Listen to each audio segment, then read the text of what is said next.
बिस्मिल्लाहिर्रहमानिर्रहीम। अस्सलामुअलैकुम। प्यारे दोस्तों, ख्वाब इंसानी ज़िंदगी का वो हिस्सा है जो हज़रत आदम अलैहिस्सलाम की दुनिया में आने के बाद से ही हमारे साथ है। दोस्तों, ख्वाब की हकीकत क्या है और ये क्यों आते हैं? ये सवाल इंसानों के लिए सदियों से एक पुरस्कार सवाल यानी रहस्यमय बना हुआ है। ख्वाब के बारे में पुराने ज़माने से लेकर आज तक कई अलग अलग राय दी गई है, लेकिन अभी तक हम किसी ठोस नतीजे पर नहीं पहुंच सके हैं कि ख्वाब की ये दुनिया सिर्फ झूठ है या हकीकत, और ना ही ख्वाब की सही जानकारी आज तक संभव हो सकी है। एक सोच के मुताबिक नींद की हालत में रूह इंसान का साथ छोड़ देती है, लेकिन दिमाग के साथ इसका रिश्ता बना रहता है और रूह जहां जाती है और क्या करती है इसकी सारी जानकारी दिमाग को मिलती रहती है, जो इंसान को ख्वाब के रूप में दिखाई देता है। तारीख़ इंसानी में ख्वाब के बारे में सबसे पहले यूनानियों ने अपनी राय दी थी। होमर अपनी मशहूर किताब इलियाद में लिखता है कि ख्वाब का भेजने वाला देवता ज्यूज है। पुराने यूनानी ख्वाब को इल्हाम यानी सीख देने वाला मानते थे और उनका मानना था कि देवता मरीज के ख्वाब में खुद ही आकर इलाज का तरीका बताते हैं। यूनान में ख्वाब की ताबीर बताने वाले माहिरीन भी होते थे। सकरात का ये मानना था कि नेक लोगों के ख्वाब शुद्ध और अल्हामी होते हैं, जिनमें कोई पैगाम या संदेश छिपा होता है। पुराने बाबुल में भी ख्वाब को बहुत इम्पोर्टेंस यानी महत्व दिया जाता है और बाबुली लोगों ने ख्वाब की ताबीर के लिए बाकायदा किताबें लिखी थी। कहते हैं कि उनमें से एक शख्स बाबुल के मंदिर में रोज सोया करता था और मुखियर से दुआ करता था। मुखियर उनके हिसाब से ख्वाब का देवता था, जो सोने के बाद ख्वाब में आकर उनसे बातें करता था। अगर मिस्र की बात की जाए तो पुराने मिस्री लोग ख्वाब को बहुत अहम और ख़ास मानते थे। मिस्र के फिरौन ख्वाब के ज़रिए देवताओं से मदद मांगते थे। इसके अलावा जादू के ज़रिए भी ख्वाब देखने का तरीका मिस्रियों में मशहूर था। पुराने मिस्रियों ने अपने महलों में ऐसे कमरे भी बनाए थे जिसे वो लोग ड्रीम रूम कहा करते थे, जहां जाकर वो सोते और ख्वाब में अपने देवताओं से मशवरा लेते थे। वहीं हिंदू धर्म की किताब उपनिषद के मुताबिक नींद में रूह जिस्म को छोड़ देती है और अपनी मर्जी और इच्छा के अनुसार जहां चाहती है जाती है। इसी तरह ऋग्वेद और अथर्ववेद में भी ख्वाब देखने की अलग अलग ताबीर और मायने बताए गए हैं। अगर यहूदी धर्म की बात करें तो यहूदी धर्म की किताबों में भी कई ख्वाबों का जिक्र मिलता है, जैसे याकूब और यूसुफ अलैहिस्सलाम के ख्वाब, फिरौन का ख्वाब और दानियाल नबी का ख्वाब। इसी तरह तलमूद के मुताबिक बैतुल मुक़द्दस बनाने से पहले हज़रत सुलेमान अलैहिस्सलाम से भी खुदा ने ख्वाब में बातें की थी। कहते हैं कि बनी इसराइल के 24 आदमी हमेशा बैतुल मुक़द्दस में ही मौजूद रहते थे, जो ख्वाब की ताबीर बताते थे।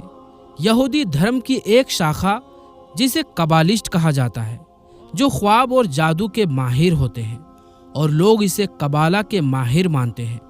यहूदियों की किताबों में ख्वाब को एक तस्वीर के जरिए दिखाया जाता है, जिसमें एक गोल दायरे के अंदर 14 तहों वाले दायरे होते हैं, जिनमें सबसे अंदरूनी दायरे से बाहर की तरफ एक खुला रास्ता बना होता है, यानी इंसान और खुदा के बीच एक सीधा रास्ता होता है जो ख्वाब के जरिए खुलता है। नियोलिथिक दौर के शुरुआत में ब्राज़ील के लोग याहे नामक मशरूम खाकर ख्वाब जैसी हालत में चले जाते थे, ताकि वे ल्यूसिड ख्वाब देख सकें और नींद में भी जागती हालत में खुदा से बातें कर सकें। इसी तरह अफ्रीका के कुछ कबीले भी एक ख़ास किस्म का मशरूम खाकर ख्वाब की हालत में चले जाते हैं। 18वीं सदी में ख्वाब के बारे में सबसे ज़्यादा रिसर्च करने वाले मनोवैज्ञानिक सिगमंड फ्रायड ने अपनी किताब द इंटरप्रिटेशन ऑफ ड्रीम में बताया है कि हमारी ख्वाब दरअसल हमारे अधूरी इच्छाओं को पूरा करने के लिए आते हैं। यानी हमारी वो इच्छाएं जो असली जिंदगी में पूरा नहीं हो सकती, वो हमारे ख्वाब पूरे करते हैं। फ्राइड का मानना था कि ख्वाब हमारे दिमाग के सबकॉन्शियस माइंड का हिस्सा है, लेकिन फ्राइड की ये थ्योरी पूरी तरह सही नहीं थी, क्योंकि हमारे सभी ख्वाब सिर्फ हमारी इच्छाओं के बारे में नहीं होते। इसलिए फ्राइड के एक प्रभावशाली शिष्य कार्ल जंग ने कहा कि दिमाग का एक तीसरा हिस्सा भी होता है, जिसे अनकॉन्शियस माइंड कहा जाता है। इस हिस्से में हमारे बचपन की यादें, जाती यादें और हमारे पूर्वजों की पूरी यादें दफन होती है, और इसलिए नींद की हालत में हमारा दिमाग अनकॉन्शियस माइंड की इन यादों को दिखाता है।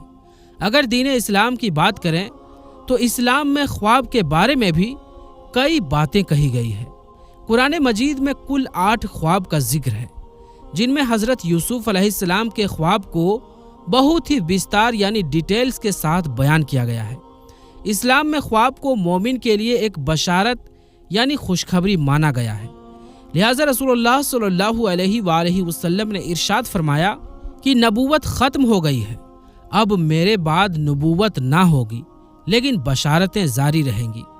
सहाबा ने पूछा कि बशारतें क्या है, तो आप सल्लल्लाहु अलैहि वसल्लम ने फरमाया कि अच्छा ख्वाब जो आदमी खुद देखे या उसके लिए देखा जाए। अहादीस के मुताबिक ख्वाब के 3 अक़साम यानी 3 प्रकार होते हैं। नंबर 1, कुछ ख्वाब शैतान की तरफ से होते हैं जो मोमिन को परेशान करने के लिए होते हैं। नंबर 2, कुछ ख्वाब बेमाने होते हैं और इंसानी जहन की बेचैनी का नतीजा होते हैं। नंबर 3, तीसरे प्रकार के ख्वाब फरिश्तों की तरफ से होते हैं, जिनमें कोई पैगाम या भविष्य में होने वाले क़यामत की खुशखबरी होती है। एक जगह पर नबी सल्लल्लाहु अलैहि वसल्लम ने फरमाया कि ख्वाब नबूवत का 46वां हिस्सा है। लिहाजा खुद आप सल्लल्लाहु अलैहि वसल्लम पर नबूवत की शुरुआत सच्चे और पाकीज़ा ख्वाबों से हुई थी। जो कुछ भी आपने ख्वाब में देखा वो सच्चा साबित हुआ। ख्वाब की ताबीर भी नबी के वक्त में बहुत इम्पोर्टेंट थी। लिहाजा रिवायतों के मुताबिक फजर की नमाज के बाद नबी करीम सल्लल्लाहु अलैहि वसल्लम आम तौर पर अपने सहाबा की तरफ चेहरा करके बैठ जाया करते थे और पूछते थे कि किसी ने रात को कोई ख्वाब देखा है। अगर किसी ने कोई ख्वाब देखा होता तो वो उसे बयान करता और फिर आप नबी सल्लल्लाहु अलैहि वसल्लम उसकी ताबीर बयान करते। मनोविज्ञान के मुताबिक ख्वाब की सबसे पुरानी और रहस्यमय किस्म, इस लफ्ज़ का इस्तेमाल सबसे पहले एक साइकेट्रिस्ट फ्रेडरिक वैन ने 1913 में लिखी अपनी किताब आई स्टडी ऑफ ड्रीम में किया था। ल्यूसिड ड्रीम के दौरान ख्वाब देखने वाले शख्स को ये पता होता है कि वो ख्वाब देख रहा है। इस हालत में वो शख्स ख्वाब में जो चाहे कर सकता है और जहां चाहे जा सकता है। यह नींद का सबसे गहरा स्टेज, चौथा स्टेज होता है, जब हम गहरी नींद में चले जाते हैं।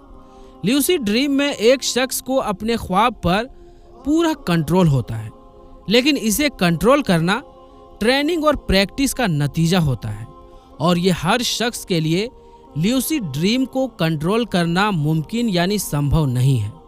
इसी ल्यूसिड ड्रीम से रिलेटेड एक सहाबी रसूल का मशहूर वाक़या है, जिनका नाम हज़रत अबू अमामा बाहली रदियल्लाहु ताला अन्हु था।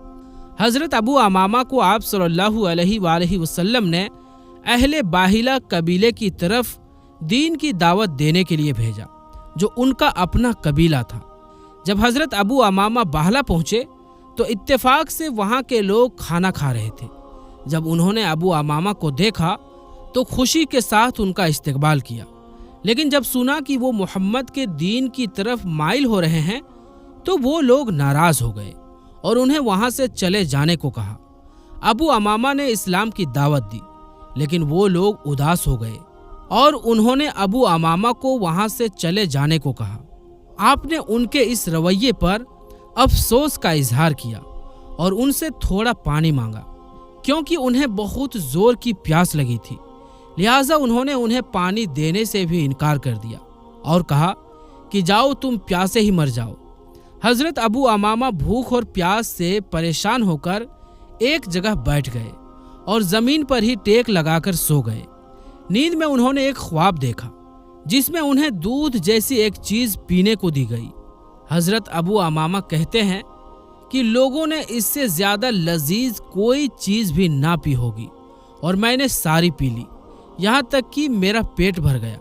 इधर जब बाहला के लोगों को अबू अमामा पर रहम आया तो उन्होंने एक आदमी के हाथों खाने पीने का सामान अबू अमामा के लिए भेजा, लेकिन जब आप नींद से जागे तो आपका पेट पहले से ही एक बेहतरीन ख्वाब के जरिए भर चुका था। तो अबू अमामा ने उस शख्स को मना कर दिया और कहा कि अल्लाह ने मुझे पहले ही खिला दिया है, बल्कि उन्होंने अपने पेट को भी दिखाया और कहा कि अल्लाह ने मुझे खिला दिया है और मेरा पेट पहले ही भर चुका है। इस वाक़ये से बाहला के लोगों पर इतना असर हुआ कि उन्होंने अबू अमामा की दावत कबूल कर ली और सब मुसलमान हो गए। ये ख्वाब ऐसा था कि जिसमें हजरत अबू अमामा ने दूध का जायका भी महसूस किया और ख्वाब में खाई गई चीज उनके पेट में पहुंच गई। ये एक ऐसा ख्वाब था जिसकी तशरीह यानी व्याख्या इंसान की सोच से नहीं की जा सकती।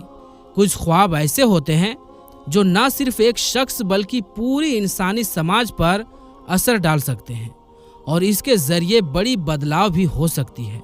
एग्जाम्पल के तौर पर मशहूर वैज्ञानिक अल्बर्ट आइंस्टीन ने थ्योरी ऑफ रिलेटिविटी का पता ख्वाब के जरिए ही लगाया था। निकोला टेस्ला ने भी कई महत्वपूर्ण खोजों के बारे में बताया कि उन्हें ये ख्वाब में बताया गया था। मशहूर मैथमेटिशियन नामा नुजन ने भी कई फॉर्मूले ख्वाब में देखे और दुनिया के सामने पेश किए। इसी तरह 1913 में नील बोहर को ख्वाब के जरिए एटम की स्ट्रक्चर का पता चला था। ऐसे वैज्ञानिकों और शोधकर्ताओं की हजारों कहानियां हैं जिन्होंने ख्वाब में ऐसा कुछ देखा जिससे इंसानियत की तारीख ही बदल गई। एक रिवायात के मुताबिक नबी सल्लल्लाहु अलैहि वसल्लम के एक सहाबी हजरत अम्मारा बिन खुजैमा के वालिद ने एक बार एक ख्वाब देखा कि वो नबी की पेशानी के साथ अपनी पेशानी टिकाए हुए है।